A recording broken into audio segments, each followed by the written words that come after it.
বন্যায় কবলিত ফেনী, নোয়াখালী, চাঁদপুর, সিলেট অঞ্চলের মানুষগুলো যে কষ্ট পাচ্ছে তাদের জন্য প্রাণ ভরে দোয়া করছি।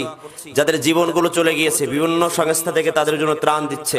খাওয়ার মতো তো কিছু নাই, আপনার যদি ঘরেই জায়গা না থাকে, আপনি যে বাঁচবেন একটা শেল্টারে যাবেন, সাইক্লোন শেল্টারে যাওয়ার মতো পরিবেশ নাই। ছোট্ট বাচ্চা নিয়ে কই যাবেন আপনি? এই অবস্থায় বাংলাদেশের মুহূর্তগুলো কাটছে। সেই পরিবেশেও যে আল্লাহ সুবহানাহু ওয়া তাআলা আপনাকে এবং আমাকে এত সুন্দর রাখলেন, ভালো রাখলেন, সেজন্য কি প্রাণ খুলে আলহামদুলিল্লাহ বলবেন না?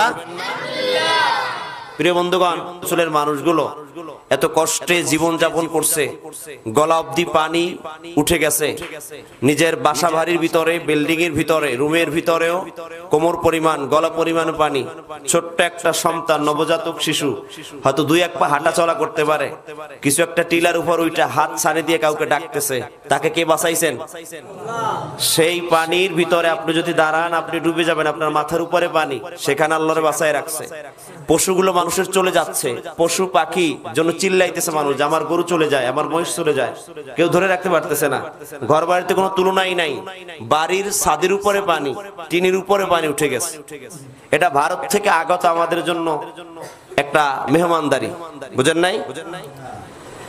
আমাদের বন্ধুবর পরিচয় তারা দেয় নাই। তো সারা বাংলাদেশের 1,55,00,000 ওভার প্লাস প্রবাসী আছে সারা পৃথিবীতে বিভিন্ন জায়গায় ছড়ানো।